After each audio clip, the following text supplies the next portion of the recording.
물 좀 한 컵만 갖다 주실래요?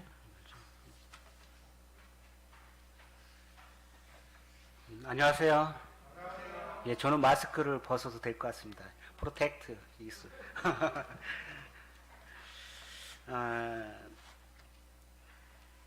참 보이지 못함으로 저희들이 어려움이 있는 것들을 많이 알게 되죠. 마스크를 써서 호흡할 수 없고 정말 답답한데 그런 느낌이 아니었나 오늘 예배드리면서 생각합니다. 마스크 쓰니까 너무 답답해. 벗을 수도 없고.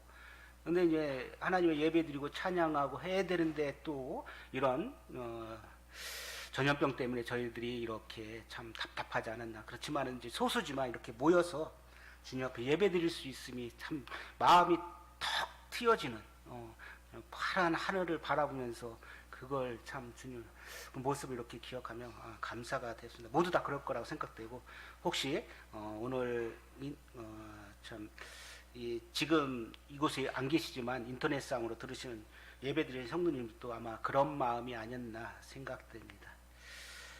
거의 뭐 2달 정도 저희가 못 모였잖아요. 그렇지만 이제 오늘 성도를 뵈니까 힘이 됩니다.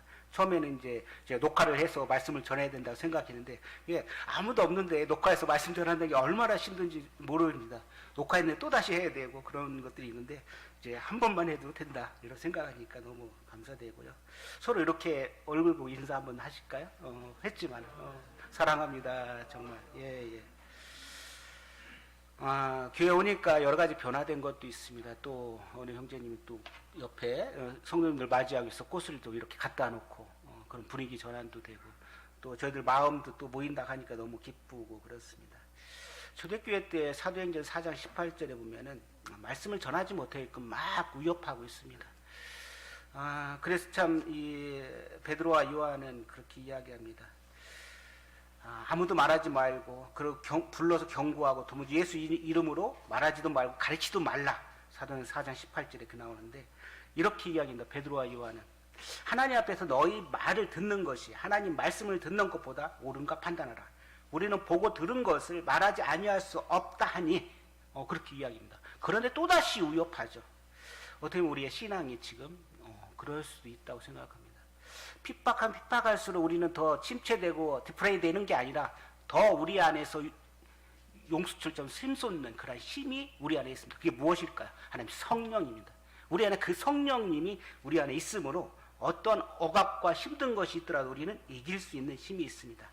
오늘 하나님 말씀, 나의 삶에 미치는 하나님의 능력, 하나님 말씀의 능력이 어떤지, 내 삶 속에 정말 하나님의 능력이 있는 말씀이 있는지를 한번 보기를 원합니다. 사무엘상 5장입니다. 사무엘상 5장 1절부터 5절까지 읽고요. 사무엘상 6장 10절에 14절까지 다 같이 읽겠습니다. 5장 1절부터 5절까지 다 같이 읽겠습니다. 시작. 블레셋 사람들이 하나님의 궤를 빼앗아 가지고 에벤에셀에서부터 아스돗에 이르니라. 블레셋 사람들이 하나님의 궤를 가지고 다곤의 신전에 들어가서 다곤 곁에 두었더니 아스돗 사람들이 이튿날 일찍이 일어나 본즉 다곤이 여호와의 궤 앞에 엎드려져 그 얼굴이 땅에 닿았는지라. 그들이 다곤을 일으켜 다시 그 자리에 세우더니 그 이튿날 아침에 그들이 일찍이 일어나 본즉 다곤이 여호와의 궤 앞에서 또다시 엎드려져 얼굴이 땅에 닿고 그 머리와 두 손목은 끊어져 문지방에 있고 다곤의 몸뚱이만 남았더라. 그러므로 다곤의 제사장들이나 다곤의 신전에 들어가는 자는 오늘까지 아스돈에 있는 다곤의 문지방을 밟지 아니하였더라.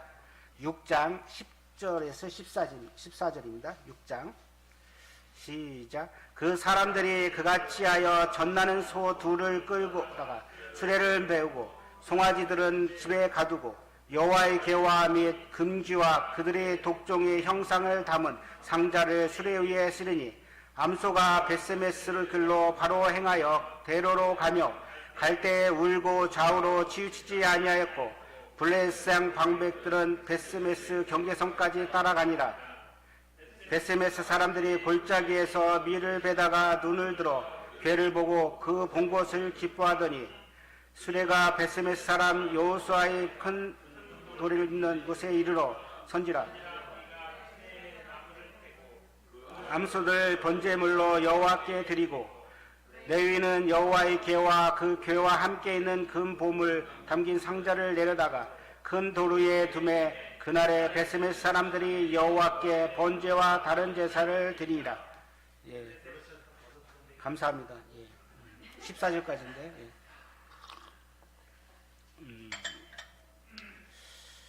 지난번에 이제 하나님의 언약궤만 있으면은 이스라엘 백성들은 블레셋과의 전투에서 승리한다고 생각했습니다. 근데 그 결과 어떻게 됐죠? 패배를 당했습니다. 자신들을 지켜줄 거라고 믿었던, 이게 내 안에 하나님이 말씀이 능력이 없으면은 이런 상황이 될 거라는 것이죠. 이스라엘 백성들이 믿고 가져온 하나님의 언약궤, 그들이 자신들을 지켜줄 거라 생각했던 이 언약궤는 어떻게 했을까요? 지켜주지 못했습니다. 이스라엘 백성은 아마 이 언약궤를 가져오면 좋은 일이 생길 거다. 어떻게 보면 이제 복단지나 알라딘 램프 아시죠? 그래요. 복 있으니까 좋은 일만 생기겠죠. 저는 그런 생각들을 갖고 있지 않았나. 그래서 자기들이 이제 이스라엘 백성들이 하나님의 언약궤를 가져오면은 이 전투에서 이길 거라고 생각했죠. 그런데 그들은 그와 같은 패배를 당했습니다. 그들이 갖고 있던 하나님 언약궤는 어떻게 생각했을까요? 아마 단순히 그냥 자기들 보호할 수 있는 그런 언약궤 생각했죠. 하나님 언약궤는 아마 종이 호랑이나 이빨 빠진 호랑이 같은 역할이 그들에게 되어지지 않나 생각합니다. 우리가 믿는 하나님, 그분이 내 안에 있지 않다면 이런 능력들이 없을 것입니다. 내 그리스도인을 어디 가서 이야기하고 정말 하나님의 말씀이 내 안에 충만해서 말씀을 전할 때 그들이 감동되었고 구원받는 그런 일들이 있습니까? 어떤 코로나19로 인해서 우리의 삶들이 참 이런 내 안에 하나님을 내가 영접하고 성경 갖고 다니고 교회 다니지만은 내 안에 그런 힘이 없다면 이 이스라엘 백성들이 생각한 대로 이 언약궤 무용지물 쓸모없는 그런 언약궤가 되겠죠. 앞으로 코로나19보다 더 강한 그러한 어떤 것이 올 수도 있습니다. 그럴 때 우리는 그럼 어떻게 할까요? 그래서 지난 시간에 제가 말씀을 드렸죠. 훈련돼야 된다. 사도 바울은 에베소에서 말씀을 전하니까 그들이 못 전하게 하니까 그들을 어떻게 했어요? 따로 젊은 제자들을 따로 불러내갖고 2년 동안 하나님 말씀을 가르치고 양성했던 것입니다. 그러니까 그들이 어떻게 해요? 하나님 말씀을 이제 에베소와 여러 군데에 가서 복음을 전할 수 있는 그러한 능력이 되었습니다. 혹시 우리 안에 디모데 3장 5절 같이 경건의 모양이 있으나 경건의 능력을 부인하는 자가 되면 안 됩니다. 우리 안에서 정말 하나님의 능력이 있는 그러한 모습들. 그래서 참 영적인 삶 속에서 우리가 죽은 것이 아니라 영적인 삶에 정말 살아있는 그런 생동감 있는 것들이 우리 안에 있어야 되지 않을까 생각합니다. 로마서 2장 28절에 이런 말씀이 있습니다. 무릇 표면적 유대인이 유대인이 아니요 표면적 육신의 할례가 아닙니다. 그렇죠? 겉만 크리스찬이라고 교회 온다고 해서 그 정말 주님 안에서 능력 있는 삶, 정말 성령의 능력을 받고 사는 삶인가요? 29절 오직 이면적 유대인이 유대인이며 할례는 마음의 할진이 영에 있고 그렇게 이야기했습니다. 어떤 사람들이 이렇게 이야기합니다. 예수님 믿으셨나요? 구원받으셨나요? 저는 모태신앙이에요. 그러면 또 자랑하는 거예요. 그게 뭐 자기를 구원하게 할 수 있을까요? 우리는 세상의 어둠 가운데서 빛으로 불러낸 무리들입니다. 그 이유가 무엇일까요? 우리 세상 가운데에서 어둠 가운데 우리를 빛으로 불러낸 무리들인데 그 이유가 무엇일까요? 마태복음 5장 13절에 이렇게 말씀하십니다. 너희는 세상의 소금이라고 이야기합니다. 세상의 빛이라고 이야기합니다. 세상을 바라보면 지금 어떨까요? 온전하고 잘 이렇게 좀 정말 사랑이 넘치고 부패되지 않고 그런 세상인가요? 그렇지 않습니다. 세상은 부패하고 썩어져가고 썩은 냄새가 코를 찌를 정도까지 되어가고 있습니다. 그래서 믿는 우리를 세상 가운데 불러낸 이유가 무엇일까요? 이 썩어져가는 세상을 향해서 우리가 소금 역할을 하라는 겁니다. 부패를 방지하라는 것입니다. 어둠을 좋아하는 사람들 얼마나 많아요? 이번에 어느 방송에 그러더라고요. 코로나19로 이 걸린 사람들이 서울에 뭐 보니까 뭐 그렇게 어디죠? 뭐 눈살이 뭐 그런 것도 다 드러나잖아요. 뭐 그렇게 많은 곳이 뭐 젊은이들이 그렇게 수많이 가고 그런 것들이. 그런 어둠을 좋아하는 사람들에게 향해서 우리는 빛의 역할을 해야 될 것입니다. 이 말씀을 보면서 종이 호랑이, 어떻게 보면 이빨 빠진 호랑이 같은 이 삼손의 이 말씀이 저에게 뇌리를 이렇게 울렸습니다. 나는 지금 영적 상태가 코로나19로 어떤지 이렇게 생각해보면서 드릴라에게 자신의 힘의 비밀을 다 알려주었잖아요. 그쵸? 그리고 나서 머리카락이 밀려지고 예전과 같이 힘이 사라졌습니다. 이 삼손의 힘이 있는 줄 알고 그래 이제 묶어봐라. 나는 이걸 다 끌어버릴 거야. 이렇게 생각했겠죠. 그러나 그의 힘은 사라져버렸습니다. 눈이 뽑히고 맷돌에 돌리고 밧줄에 매이는 초라한 그런 인생을 살고 있는 그 모습을 우리는 알고 있습니다. 사사기 16장 20절 삼손이 잠에 깨매 이르기를 내가 전과 같이 나가서 몸을 떨치리라 하였으나 여호와께서 이미 자기를 떠나신 줄을 깨닫지 못하더라. 블레 사람들이 그를 붙잡아 그의 눈을 빼고 끌고 가서 내려가 놋줄로 매고 그에게 옥에서 맷돌을 돌리게 하였더라. 어떻게 하면 이 코로나19로 인해서 기독교인들, 크리스찬들 어떤 짓밟히는 그런 상황이 아닌가 생각됩니다. 힘을 못 쓰는 그러한 모습들을 간혹 보게 되죠. 참 삼손과 같이 그런 힘을 잃은 그런 크리스찬이 아니라 정말 힘을 얻는 그런 주님의 능력 안에서 힘을 얻는 그런 주님이 자녀들이 되기를 원합니다. 오늘 말씀 읽은 것처럼 이제 사무엘상 5장 1절부터 5절을 보면서 저는 회개를 불렀습니다. 그래 하나님은 이런 분이셔. 블레 사람들이 섬기는 그 우상을 짓밟아버리는, 그래 너희들은 섬기는 그 다곤 신상은 너희들에게 아무런 가치가 없는 거야. 만유를 창조하신 하나님, 능력의 하나님께서 그들을 짓밟아버리잖아요. 오늘 하나님의 언약궤의 이동 과정을 보면서 이렇게 하나님 말씀을 보기 원합니다. 길갈에서 요단, 이제 실로, 아벡 전쟁터에서 아스돗, 가드, 에그론, 베세메스, 기랏 여아림, 에베레돔, 다윗의 성전까지 가는 하나님의 언약궤. 블레 사람들은 아마 하나님의 언약궤를 자기의 신전 다곤 신상 앞에 놓고 그래 힘없는 이 하나님의 언약궤 아마 그렇게 생각했을 것입니다. 그래 우리가 믿는 이 다곤 신이 얼마나 파워가 있는지 한번 봐라. 아마 그렇게 이야기하면서 더 힘세고 강하다, 여호와는 열등하다는 것을 자기들이 아마 그렇게 생각하고 그 안에 넣었을 것입니다. 우리가 여러 가지 상황과 환경 때문에 디프레이되고 침체되고 있습니까? 하나님의 말씀의 능력의 삶을 살고 있지 않습니까? 아닙니다. 오늘 말씀을 보면서 정말 우리는 세상을 향해서 하나님 말씀을 가지고 능력 있는 삶을 살기를 원합니다. 코로나19로 인해서 그리스도인들이 힘없이 짓밟히는 것이 아니라 그래 우리는 이것을 딛고 일어나서 이제 이런 걸 통해서 세상 사람들이 하나님이 살아계심을 알고 그 하나님을 믿는 것을 위해서 우리는 기도해야 될 것입니다. 저는 코로나19가 종식되기를 기도하지 않습니다. 더 센 것이 올 수 있잖아요. 저 어떻게 기도할까요? 이렇게 기도합니다. 이런 걸 통해서 세상 사람들이 하나님을 알았으면 좋겠습니다. 그리고 성도들이 깨어있으면 좋겠습니다. 라고 기도합니다. 다곤 신상은 무가치했죠. 하나님의 언약궤는 그곳에서는 이제 무의미하게 참 종이 호랑이 같이 되지 않고 그는 하나님이심을 나타냅니다. 이 거짓 우상, 그것이 하나님의 심판 앞에서 무릎 꿇는 모습을 보게 됩니다.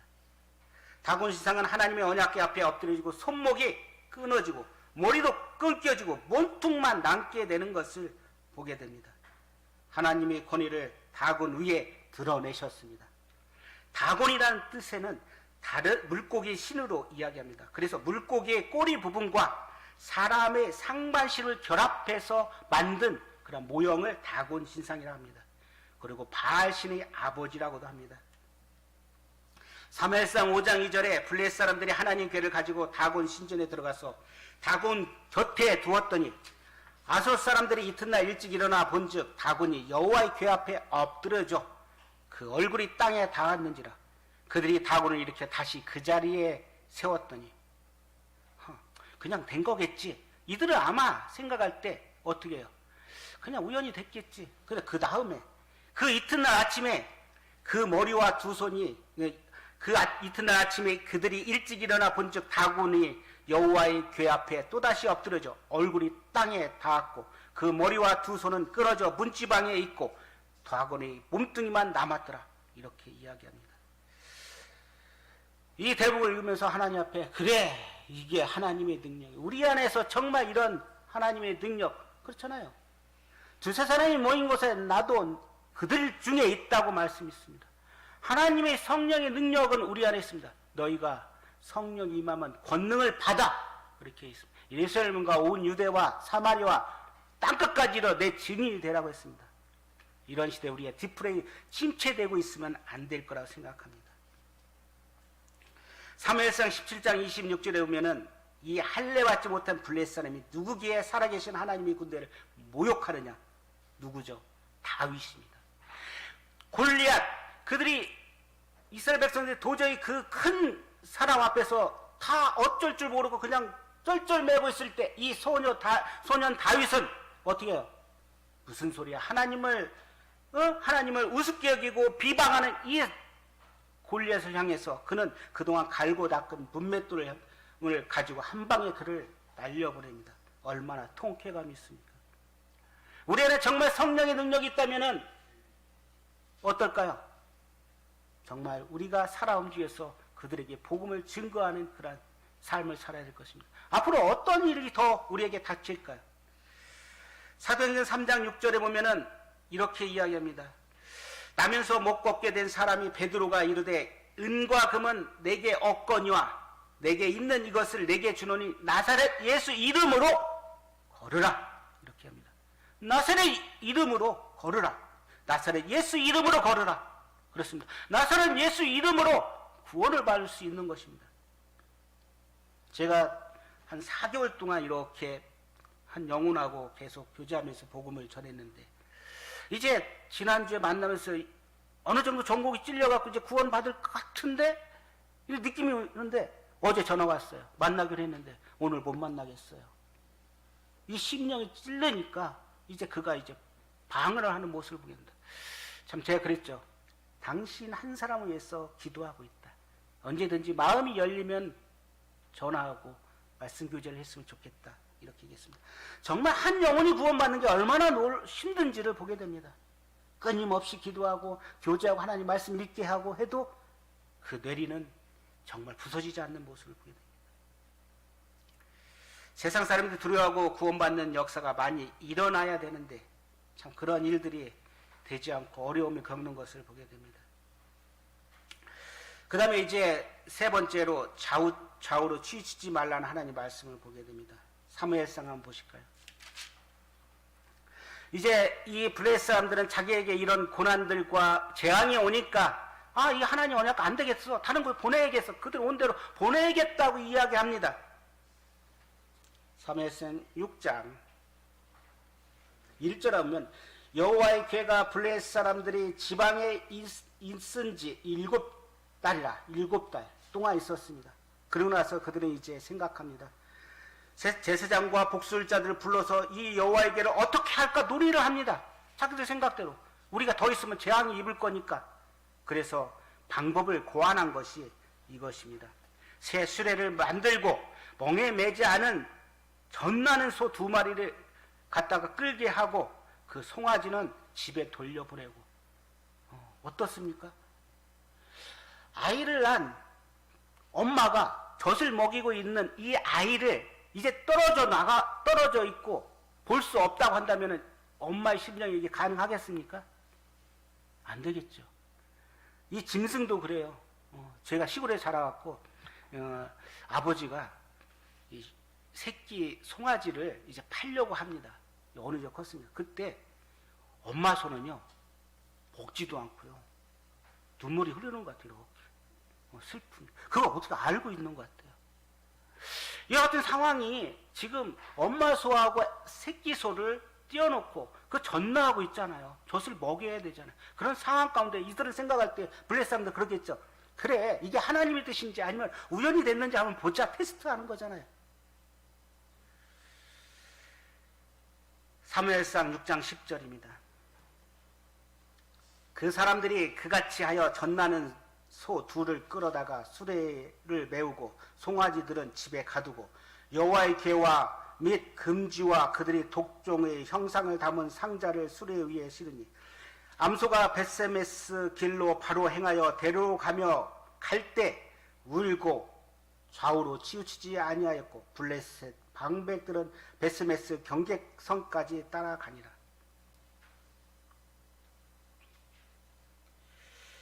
수레를 끌어보지 않은 이 소.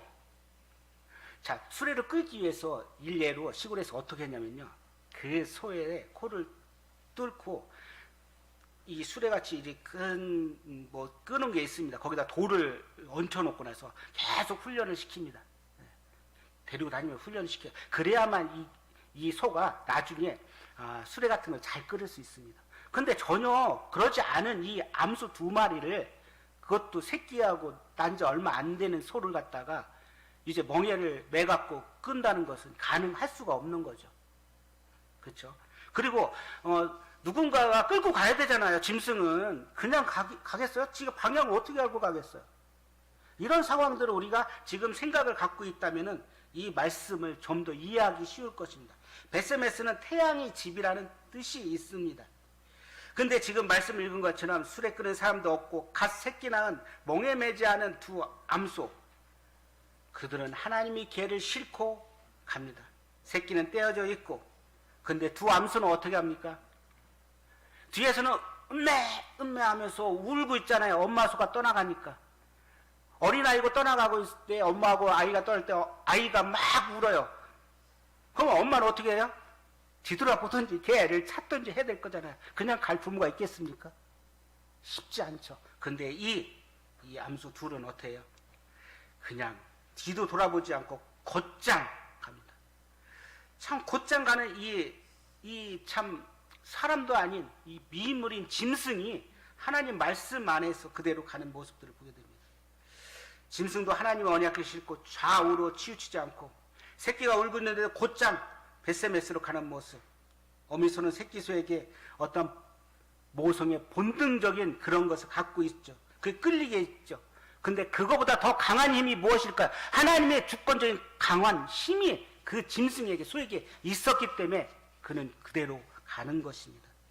우리의 삶 가운데 아이 때문에 내 시간을 빼앗기고 있지 않나요? 하나님과 교제하는 시간을 그 아이 때문에 더 뺏기고 내 일 때문에 하나님과 교제의 시간을 갖고 있지 않나요?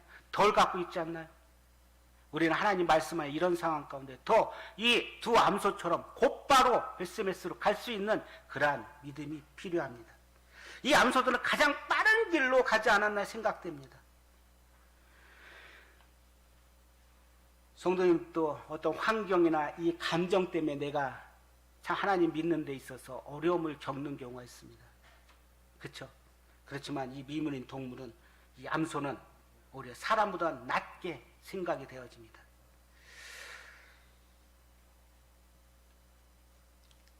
이 소돔과 고모라를 보면은 이 노스의 천은 어떻게 했습니까?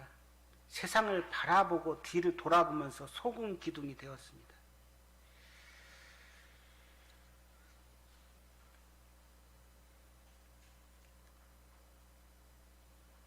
저희들 또한 예수님의 자녀들입니다.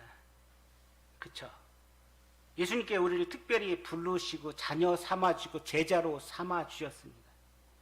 그래서 누가복음 9장 23절에는 또 무리에게 이르시되 아무든지 나를 따라오려거든 자기를 부인하고 날마다 제 십자가를 지고 나를 쫓으라고 이야기했습니다. 우리의 삶이 이렇습니다. 세상을 바라보고 세상에 치우쳐서 사는 게 아니라 오히려 자기를 부인하고 날마다 제 십자가를 지고 주님을 쫓아가는 삶이 필요합니다. 베스메스로 가는 이 암소는 목표가 흔들렸습니까? 흔들리지 않았습니다. 하나님께로 가라는 그 목표를 향해서 곧장 갔던 것입니다. 아마 이 블레셋 사람들은 이것을 본 것입니다. 동물의 근성상 그는 아마 암소 새끼들 울면은 뒤돌아보고 다른 데로 가겠지 생각했겠죠. 그러나 그렇지 않았습니다. 빌립보서 3장 14절에 바울이 이렇게 합니다. 표대를 향하여 그리스도 안에서, 예수 안에서 하나님이 위에서 부르신 부름의 상을 위하여 달려간다고 합니다. 표대를 향해서. 우리는 어떤 환경과 어려움과 그런 것이 올지라도 우리는 표대를 향해서 가야 될 운명입니다. 왜? 주님이 자녀이기 때문에. 여호수아서 1장 7절 보겠습니다. 여호수아 1장 7절.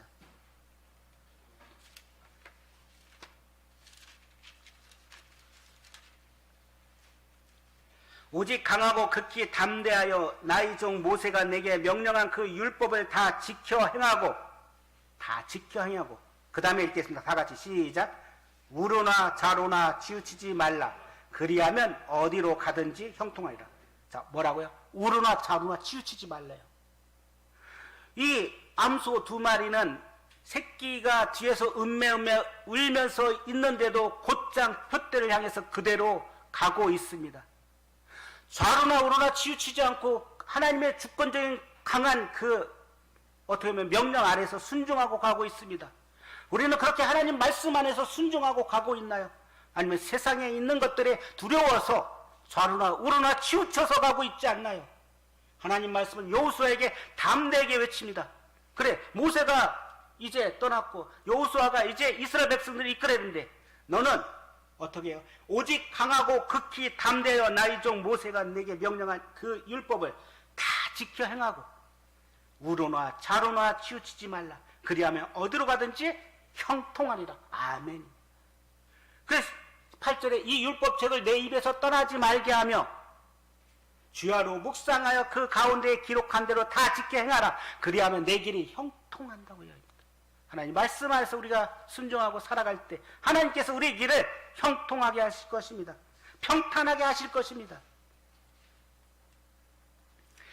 고린도전서 15장 58절 한번 보시겠습니다. 고린도전서 15장 58절.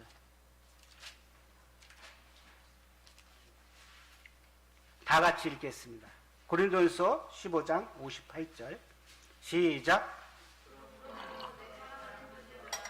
견실하며 흔들리지 말고 항상 주의 일에 욕심 쓰는 자들이 되라. 이는 너희 수고가 주 안에서 헛되지 않은 줄을 알리라. 그렇습니다. 내 사랑하는 형제들아, 견실하며 흔들리지 말고 항상 주의 일에 힘쓰는 자들이 되라. 이는 너희 수고가 주 안에서 헛되지 않은 줄을 안다. 그렇습니다. 우리는 흔들리지 말길 바랍니다. 어떤 시련, 어떤 환경이 나를 우지좌지할지라도 나는 하나님 앞에서 자녀 되었습니다. 제자가 되었습니다. 자기를 부인하고 주님을 쫓아가고자 하는 그런 마음, 하나님 말씀 안에서 성령의 능력을 받는 그러한 삶들을 살기를 원합니다. 그래서 우리는 로마서 12장 1절에 그렇습니다. 형제들아, 내가 하나님의 모든 자비하심으로 권하니 너희 몸을 하나님이 기뻐하시는 거룩한 산 제물로 드리라. 이는 너희가 드릴 영적 예배니랍니다. 우리는 하나님 앞에 이렇게 산 제물로 드릴 수 있는, 우리가 산 제물이 아니고 주님 앞에 드려야 되잖아요. 우리의 삶 가치 어디에 있습니까? 세상에 있습니까? 주님의 영광을 위해서, 주의 복음을 위해서 우리가 주님 안에 자녀가 된 것입니다. 네 번째입니다. 사무엘상 6장 19절입니다. 사무엘상 6장 19절. 베세메스 사람들이 여호와의 궤를 들여다 본 까닭에 그들을 치사 5만 70명을 죽이신지라. 여호와께서 백성을 쳐서 크게 사륙하였으므로 백성이 슬피 울었더라. 그렇습니다. 하나님 말씀을 경홀히 여기면 안 됩니다. 우리 생각. 정말 하나님 말씀을 경홀히 여기면서 어떻게 해요? 죽임을 당하고 어려움을 당합니다. 그들은 하나님 말씀을, 베스메스 사람들은 경홀히 여기서 하나님께서 분명히 뭐라고 말씀하셨습니까? 이 성물을 만지지 말라. 민수기 4장 15절에 그렇게 나옵니다. 근데 여호와의 궤를 들여본 까닭에 라고 나오고 있습니다. 그 까닭, 들여본 까닭은 뭐냐? 고의적으로 했다는 것입니다. 어떻게 보면 제멋대로 위반했다는 것입니다. 그 하나님께서 치셨습니다. 여기서 5만 70명이라는데 5만을 뺀 숫자라 70명이라고 요세푸스도 그렇게 기록하고 있습니다. 왜냐하면 그때 당시 예루살렘의 최고 번성하면 7만 정도였는데 그렇게 많이 죽을 수가 없죠. 그래서 한 70명 정도로 이렇게 생각하시면 될 것입니다. 하나님 말씀의 민수기 4장 15절에는 고앗 자손이 하나님 언약궤를 매라고 이야기했고 그 성물을 만지지 마라. 그들이 죽으리라고 이야기했습니다. 갈라디아서 6장 7절에는 스스로 속이지 말라. 하나님은 업신여김을 받지 아니하시나니 사람이 무엇으로 심든지 그대로 거두려 합니다. 하나님 말씀을 경홀히 여기면 안 됩니다. 우리 정말 귀하게 하나님 말씀을 가져야 될 것입니다. 마지막 때 베세메스 사람들처럼 아무런 이유도 모르고 멸망이 당하는 사람들 있습니다. 그들은 아마 그랬을 거예요. 잠깐 들면 사람들 죽잖아요. 우리 오늘날 세상 사람들은 이런 재앙들 통해서 하나님이 이제 앞으로 곧 오실 것을 그들은 모르고 살아가고 있는 그들에게 우리의 할 역할들이 있습니다. 그래서 마태복음 24장 37절에는 노아의 때와 같다고 이야기했습니다. 사람들이 먹고 마시고 장가고 시집가고 있습니다. 39절에 이렇게 합니다. 홍수가 나서 그들을 다 멸하기까지 깨닫지 못하였더니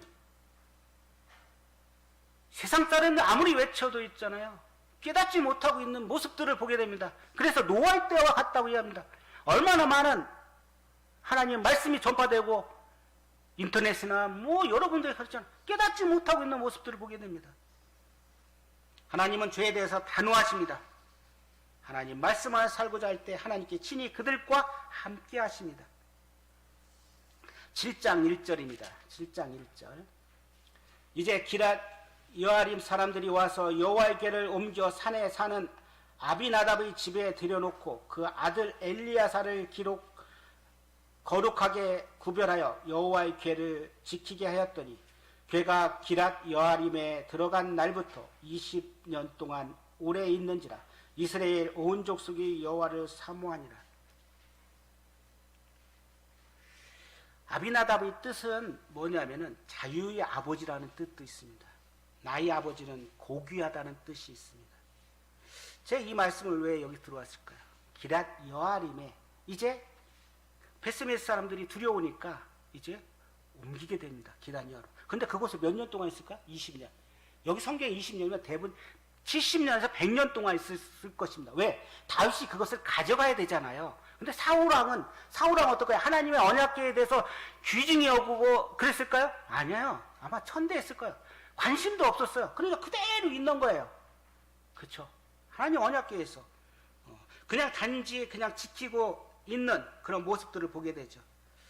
그러니까 하나님의 어떠한 능력이나 축복된 삶을 이 아비나답의 집에서 볼 수가 없어요. 축복이 있다는 단어가 없어요. 그냥 지키기만 하는 거예요. 그럼 나중에 이제 다윗이 그 언약궤를 가지고 갈 때 아비나답의 아들들이 누구죠? 우사하고 이렇게 오잖아요. 아효인가요? 근데 소가 뛰니까 어떻게 돼요? 만졌잖아요. 죽임을 당합니다. 이런 불행이 또 어디 있습니까? 아비나답의 아들 우사가 하나님의 언약궤를 붙들어 직사합니다. 사무엘하 6장 한번 보실까요? 사무엘하 6장.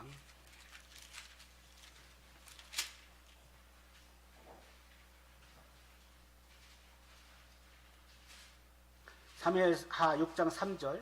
그들이 하나님의 궤를 새 수레에 싣고 산에 있는 아비나답의 집에서 나오는데 아비나답의 아들 우사와 아요가 그 새 수레를 모니라. 그들이 산에 있는 아비나답의 집에서 하나님의 궤를 싣고 나올 때 아유는 궤 앞에 가고 다윗과 이스라엘 족속은 잣나무로 만든 여러 가지 악기와 수금과 비파와 소고와 양금과 재금으로 여호와 앞에서 연주하였더니 그들이 나곤의 타작마당에 이르러서는 소들이 띠므로 우사가 손을 들어 하나님의 궤를 붙들었더라. 여호와의 하나님이 우사가 잘못함으로 말미암아 진노하사 그를 그곳에서 치시니 그가 거기서 하나님의 궤 곁에 죽으니라. 그렇습니다. 이런 불행한 것을 보게 되잖아요. 소들이 뛰었다고 만지면 안 된다고 이야기했음에도 그래서 이 우사의 행동을 매튜 헨리 주석에서는 웃사의 행동은 무례하고 경솔하다고 이야기하고 있습니다. 사무엘하 6장 10절 보겠습니다. 이제 다윗이 걱정이 되는 거예요. 이 언약궤를 갖다가 자기가 이제 있는 예루살렘 가져가야 되는데 이런 일이 일어났잖아. 아, 나 그만 두려워. 그런 상황 가운데 어떤 사람이 이제 나옵니다. 10절. 다윗이 여호와의 궤를 옮겨 다윗성 자기에게로 메어 가기를 즐겨하지 아니하고, 그 앞에서는 있잖아요.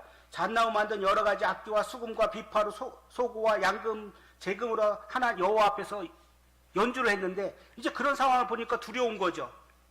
그래서 10절에 보면 즐겨 아니하죠. 가드사람 에벳 에돔의 집으로 메어 가니라. 아마 그런 상황 가운데 에벳 에돔은 우리 집으로 모실게 아마 그러지 않았나 생각돼야죠. 하나님의 복을 함께하는 사람, 에벤 에돔의 집. 에벤 에돔의 뜻이 무슨 뜻이냐면은 에돔의 종이랍니다. 에돔의 종. 어쩌면 초라한 이름이죠. 근데 하나님께서 그 가정을 축복하는 거예요. 자, 11절 볼까요? 여호와의 궤가 가드 사람 에벳 에돔의 집에 몇 달 동안에 석 달을 있었는데 여호와께서 오벳 에돔과 그의 온 집에 뭘 주셨어요? 복을 주셨습니다. 복을. 그 12절에 보면은 어떤 사람들이 다윗 왕에게 아뢰어 이르되 여호와께서 하나님의 궤로 말미암아 오벳 에돔의 집과 그의 모든 소유에 복을 주셨다 한지라. 다윗이 가서 하나님의 궤를 기쁨으로 메고 오벳 에돔의 집에서 다윗 성으로 올라갈세. 이렇게입니다. 역대하상 13장 13절을 보겠습니다. 역대하상 13장 13절.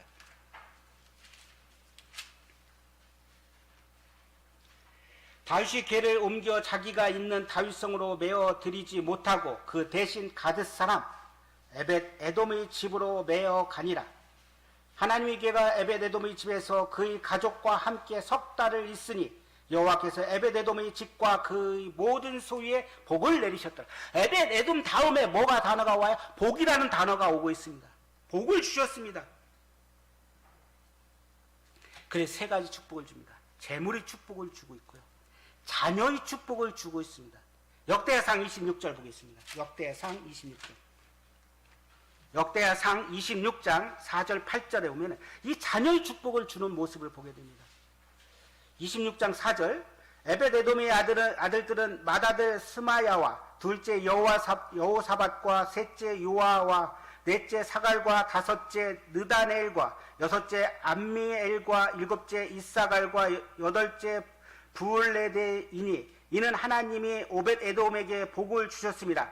그의 아들 스마야도 두어 아들을 낳으니 그들이 조상의 가문을 다스리는 자요 큰 용사라. 스마야의 아들들은 오드니와 느바엘과 오벳과 엘사밧이며 엘사밧의 형제 엘리우와 스마가는 능력 있는 자이니 이는 다 에벳 에돔의 자손이라. 그들과 그의 아들들과 그의 형제들은 다 능력이 있어 그 직무를 잘하는 자이니 오벳 에돔에게서 난 자가 몇 명이요? 60명입니다. 60명. 이렇게 하나님의 자녀의 축복을 줘요. 다스리는 자, 큰 용사, 능력 있는 자, 아마 이스라엘의 리더가 되지 않았나 생각됩니다. 세 번째, 이름의 가치를 돌려드립니다. 에벳 에돔이 뭐라 했어요? 에돔이 종이라는 어떤 천한 그런 이름이었지만 이제 하나님께서 그 이름을 어떻게 해요? 가치의 축복을 줍니다. 영광의 이름으로 그 집에 어떻게 해요? 축복을 주고 또 어떻게 돼요? 에벳 에돔 다음에 저주가 아닌 복이 임한다고 하잖아요. 자, 하나님을 진정으로 그 마음 가운데 있고 경외하고 하고 살아갈 때 그는 즐거운 가운데 하나님께 이 모든 걸 드렸습니다. 에벳 에돔과 함께하는 이 하나님의 복. 그래서 창세기 12장 3절에는 너에게 복을 주는 사람에게 내가 복을 주고 너를 저주하는 사람에게 내가 저주하겠다. 땅 위의 모든 백성이 너를 통해 복을 받을 것이다. 아브라함이 그러잖아요. 그렇죠? 우리에게도 그래. 우리를 통해서 복이, 하나님이 주신 복이 우리에게 통해서 다른 사람에게 넘쳐나야 될 것이 아닙니까? 또 우리 가정에, 우리의 삶 가운데 이런 하나님의 복이 넘쳐나야지 않을까요? 그러기 위해서 어떨까요? 우리 마음이 정말 하나님의 능력된 성령의 충만한 가운데 우리가 살고 있나 보게 됩니다. 사도행전 16장 31절에는 주 예수를 믿으라 그리하면 너와 내 집이 구원을 얻는다고 했습니다. 이 놀라운 축복입니다. 하나님 믿지 못하는 사람들이 있다면 이런 축복을 저버린 것입니다. 주님은 계속 우리에게 이야기합니다. 요한계시록 3장 10절에 볼지어다 내가 문 밖에서 두드리니 누구든지 내 음성을 듣고 문을 열면 내가 그에게 들어와 그와 더불어 먹겠다고 이야기하고 계십니다. 결론을 맺겠습니다.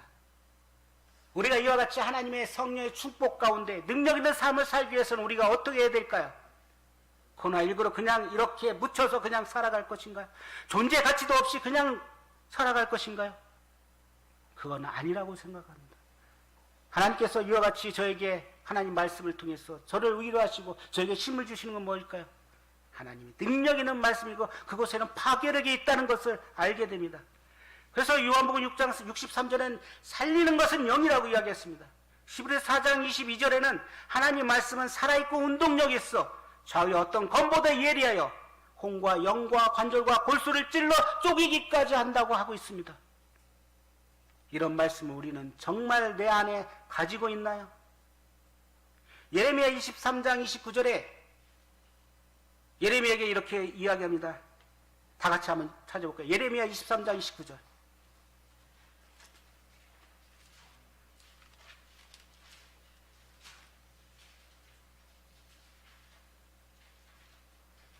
예레미야 23장 29절. 여호와의 말씀이니라. 내 말이 불같지 아니하냐? 바위를 쳐서 부스러뜨리는 방망이 같지 아니하냐? 하나님의 말씀은 불 같고 방망이 같아서 바위를 쳐서 부스러뜨려 버립니다. 이런 하나님의 능력의 말씀을 우리는 가지고 있습니다. 이 성령이만 너희가 권능을 받으라고 이야기하고 계십니다. 내 증인이 되라고 이야기하고 계십니다. 에베소 6장 17절은 구원의 투구 성령의 검, 곧 하나님의 말씀을 가지라 합니다. 우리가 공격할 게 뭘까? 항상 우리는 방어만 해야 될까요? 아닙니다. 하나님 말씀을 가지고 성령의 검을 가지고 우리는 싸워야 될 것입니다. 항상 방어만 하다 보면 우리는 패하고 말 것입니다. D.L. 무디는 이렇게 이야기하고 있습니다. 성경은 우리의 생활을 변화시키기 위해서 주어진 것이라고 합니다. 성경은 우리의 생활을 변화시키기 위해서 주어진 것이지 지식을 증가시키기 위해서 주어진 것이 아니라고 합니다. 지식만 증가했고 내 안에 풍부한 것만 있는 게 아니라 내 삶을 변화시켜서 성경을 통해서 내가 이제 적을 향해서 싸우고 또 하나님 말씀을 복음을 증거하는 그런 삶이 필요합니다. 그래서 야고보서는 이렇게 이야기합니다. 행함이 없는 믿음은 죽은 것이라고 이야기했습니다. 내 안에 거듭난 것이 썩어질 시로 된 것이 아니요 썩지 아니할 시로 되었다고 이야기했습니다. 내가 썩지 아니할 시로 되었다면 내 안에서 성령의 능력이 권능이 일어나야 될 것입니다. 하나님의 언약궤의 이 축복같이 우리가 그렇게 살 때 하나님께 축복을 주십니다. 시편 1장 1절에 복 있는 사람은 이렇게 이야기합니다. 복 있는 사람은 악인의 길을 따르지 아니하며 죄인의 길에 서지 아니하며 오만한 자리에 앉지 아니하고 오직 여호와의 율법을 즐거워하여 그 율법을 주야로 묵상하는 자로다. 복 받기를 원하십니까? 하나님 축복 받기를 원하십니까? 하나님 말씀을 옆에 두고 항상 그 말씀 가운데 살기를 원합니다. 그래서 누가복음 11장 28절에 예수께서 이르시되 오히려 하나님 말씀을 듣고 지키는 자가 복이 있다고 합니다. 하나님 말씀을 듣고 지키는 자가 복이 있다고 합니다. 그래서 청년들은 하나님 말씀으로 깨끗해집니다. 청년이 무엇으로 그 행실을 깨끗하게 하오리까? 주의 말씀만 바라난도다 이야기합니다.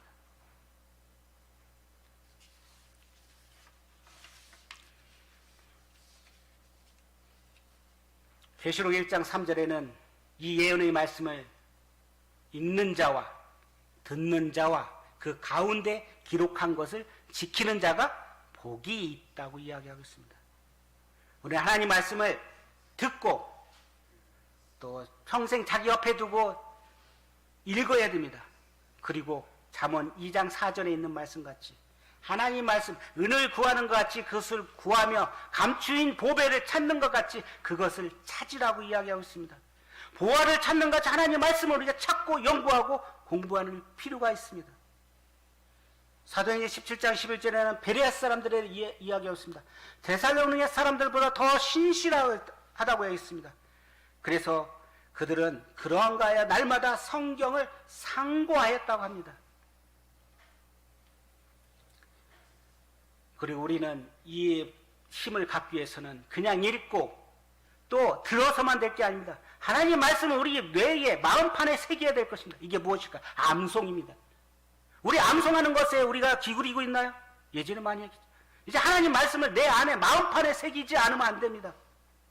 그걸 훈련을 해야겠어.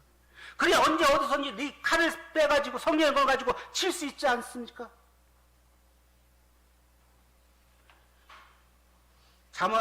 신명기 11장 18절에는 이렇게 나옵니다. 이러므로 너희는 나의 이 말을 너희 마음과 뜻에 두어 또 그것을 너희 손목에 메어 기호로 삼고 내 미간에 붙여 표를 삼으라 합니다. 잠언 7장 3절에는 이것을 내 손가락에 메어 이것을 내 마음판에 새기라 합니다. 암송하는 것입니다. 그래서 어떤 사람이 이야기합니다. 2시간이 지난 다음에 이렇게 물어봅니다. 하나님 말씀 오늘 뭘 들었어요? 이렇게 물어볼 거잖아요. 근데 듣는 것은 5%만 남는답니다. 근데 읽는 것은 15%. 내가 공부한 것은 35%. 그렇지만 내 마음판에 새긴 것은 100%가 남습니다. 우리는 이와 같이 하나님 말씀을 암송하는 것. 우리가 등한이었다면 정말 하나님 말씀을 암송해서 내 힘에 이게 파워입니다. 성령은.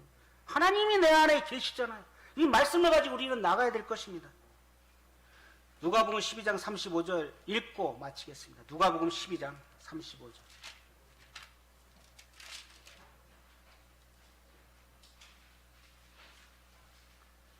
누가복음 12장 35절. 허리에 띠를 띠고 등불을 켜고 서 있으라. 37절. 주인이 와서 깨어 있는 것을 보면 그 종들은 복이 있으리로다. 내가 진실로 너에게 이르노니 주인이 띠를 띠고 그 종들을 자리에 앉히고 나와서 수종하리라.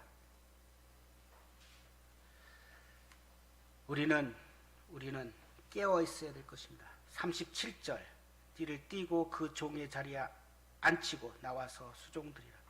우리는 주님 말씀 안에서 깨어서 등불을 켜고 허리에 동이고 이제 주님이 오실 날에 가까웠습니다. 그게 우리의 삶입니다. 깨어 있어야만 전할 거 아닙니까? 깨어 있어야만 하나님을 신뢰할 거 아닙니까? 깨어 있어야만 우리의 삶의 힘을 원동력을 할 거 아닙니까? 그래야 하나님 말씀을 의지하고 그 힘을 가지고 우리는 살아갈 것입니다. 말씀에 깨어있는 성도님, 좌로나 우로나 치우치지 않는 성도님, 하나님 말씀을 경홀히 여기지 않는 성도님, 하나님 말씀에 복을 받고 온 가족이 구원받고 또 주님의 복의 통로가 되는 주님의 가정과 또 자녀들이 되기를 원합니다. 앞으로 코로나보다 더 힘든 그런 전염병이 우리에게 올 수도 있습니다. 그러기 위해서는 우리의 삶 가운데 하나님 말씀으로 무장되지 않으면 우리는 안 될 것입니다. 그래서 히브리서 10장 24, 25절은 서로 돌아봐 사랑과 선행으로 격려하며 모이기를 패하는 어떤 사람들과 습관같이 하지 말고 오직 권하여 그날이 가까움을 볼수록 더욱 그리하자. 그래서 서로 이렇게 격려하는 그러한 주님이 자녀가 되기를 원합니다. 기도하고 마치겠습니다. 아버지 하나님, 참 2달여 동안 함께 모이지 못하고 가정에서 예배드리고 그러다 이제 오늘 소수의 성도님들이 모였지만 이 함께 예배드리는 것이 얼마나 기쁘고 아름다운지를 보게 됩니다. 주님, 저희 삶 가운데 하나님의 능력의 말씀이 정말 살아 움직이는지요. 이 코로나로 인해서 우리가 침체되고 억누리고 어떻게 보면 세상에 짓밟히는 소금과 빛의 역할을 하지 못하는 그러한 존재가 아닌지요. 주님, 저희들이 세상 가운데 저희를 불러내어서 세상에 이 부패되는 세상을 이제 소금 역할을 하라고 저희들 부르셨고, 참 세상의 어둠 가운데 빛의 역할을 하라고 저희를 부르셨습니다. 저희들 하나님 말씀 안에서 충만함을 가지고 이제 세상을 향해서 그들에게 담대히 복음을 전할 뿐 아니라 저희들 자신들도 주님 안에서 참 무잠되어서 에베드돔같이 참 축복받고 복받는 그러한 신실한 그러한 주님의 가정들이 되고 성도님들이 되기를 원합니다. 함께 말씀을 교제하심에 감사하고 예수 그리스도로 감사하며 기도했습니다. 아멘. 감사합니다.